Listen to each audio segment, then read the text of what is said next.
Assalamualaikum warahmatullahi wabarakatuh. Bertemu lagi dengan saya.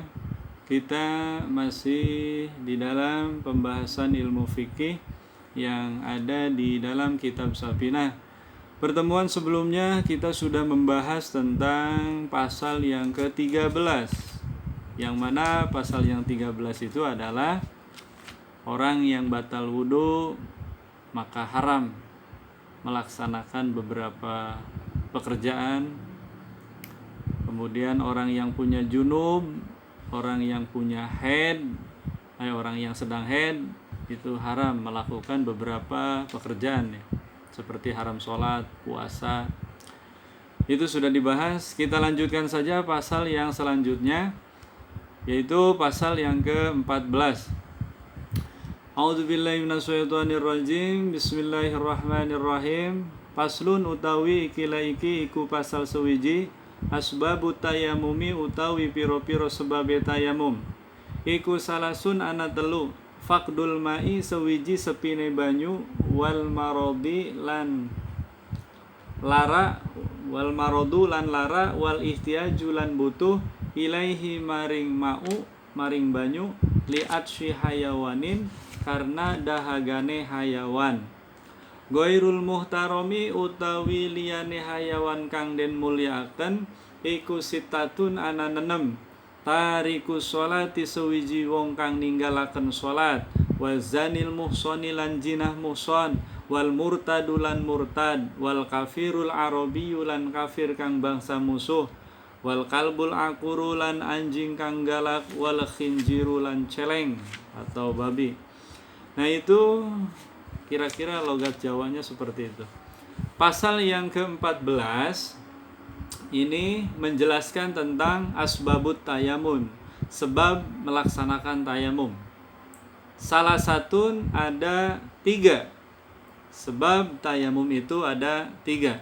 Yang pertama faqdul ma'i, tidak ada air. Kita mau sholat, kemudian mau berwudu nih, tidak ada air, maka digantilah wudhu dengan melaksanakan tayamum. Kemudian yang kedua wal marodu, sakit. Nah sebabnya melaksanakan tayamum karena sakit. Ya kata dokter, kamu lagi sakit, ini jangan kena air terlebih dahulu nih ya, sembuh dulu. Kalau kena air maka kamu mati atau sakitnya nambah parah. Nah, maka gantilah dengan melaksanakan tayamum. Kemudian sebab tayamum yang ketiga wal ihtiyaju ilaihi li atsyi hayawanin muhtaromin, perlunya terhadap air hewan yang dimuliakan menurut agama. Kemudian umpama ada air 1 ember, kita mau wudu, kemudian ada kehausan hewan yang dimuliakan menurut agama, contoh mungkin kucing ya, maka berikan air itu, maka kita melakukan tayamum. Wal ihtiyaju ilaihi li atsyi hayawanin muhtaromin. Jadi sebabnya tayamum itu ada 3. 1, tidak ada air. Yang kedua, sakit. Yang ketiganya, ada hewan yang dimuliakan oleh agama itu memerlukan air. Emang ada binatang atau hewan yang tidak dimuliakan oleh agama? Oh ada 6.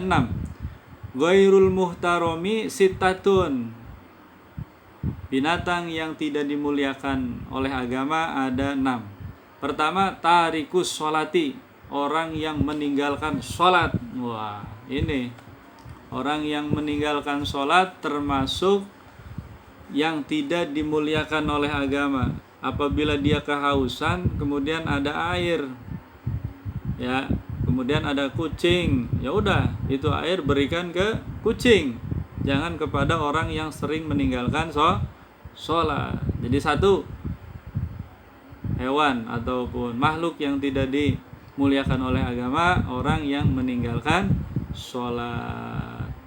Ada keterangannya, man taraka sholata khamsan amdan muta'amidan Pajaja'uhu jahannam kholidan fiha.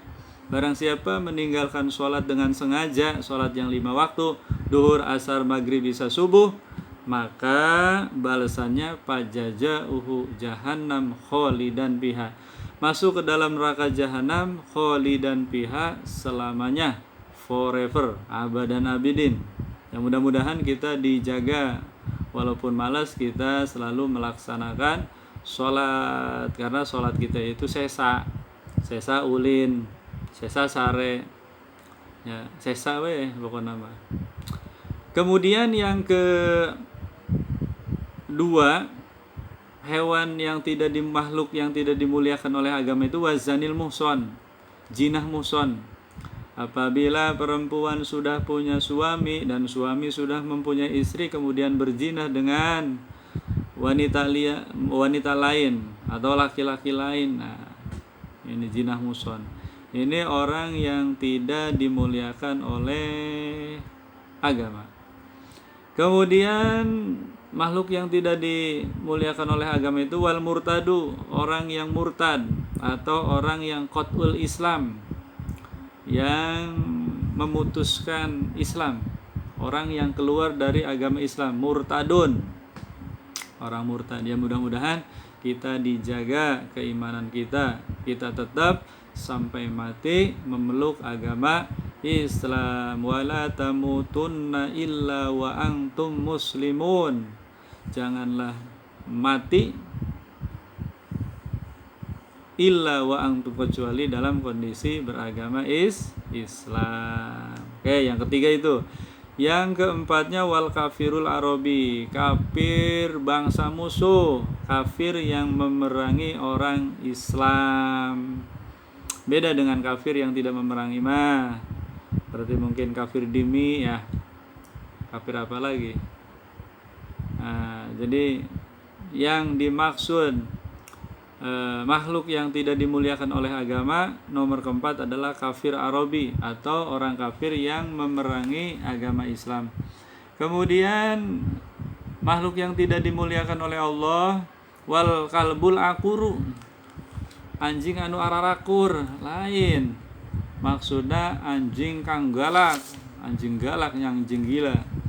Jadi tepuguh-puguh, tiba-tiba kejar, gigit kan. Tapi kalau anjing ataupun yang jinak ya, dog yang jinak itu ya tetap kita itu harus menghormati karena dia juga makhluk Allah yang Allah ciptakan. Bahkan ada anjing yang masuk surga, yaitu anjingnya Ashabul Kahfi, namanya Kitmir ya. Nanti lihat di surat Al-Kahfi itu ada. Kemudian yang terakhir, makhluk yang tidak dimuliakan menurut agama wal khinzir, babi ataupun celeng ya, babi. Ya, tetapi tetap ya, ini adalah termasuk najis munggolado. Anjing dan babi gitu ya, itu termasuk najis munggolado. Bahkan kalau kita kena, maka harus 7 kali kumbahannya, salah satunya dengan tanah. Jadi kesimpulannya gimana? Pasal yang ke-14 itu menjelaskan tentang sebab-sebab tayamum. Sebab tayamum itu ada 3. 1, tidak ada air. Yang kedua, karena sakit, lagi sakit nih. Yang ketiga, butuhnya binatang yang dimuliakan oleh agama untuk minum. Jadi ada binatang yang pengen minum, maka berikan kepada binatang tersebut. Jadi kita melakukan tayamum. Kemudian makhluk yang tidak dimuliakan menurut agama ada 6. Yang pertama adalah tarikus sholati, orang yang meninggalkan sholat.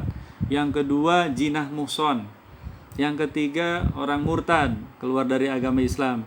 Yang keempat, kafir arabi, orang kafir bangsa musuh atau kafir yang memerangi Islam. Yang kelima adalah kalbul akuru, ya anjing yang galak. Yang keenam adalah wal khinzir, babi. Ya mungkin mudah-mudahan bisa dipahami. Segitu saja dari saya, kurang dan lebihnya mohon maaf. Mudah-mudahan video ini ada manfaatnya. Nanti bisa kita lanjutkan ke pasal yang berikutnya. Assalamualaikum warahmatullahi wabarakatuh.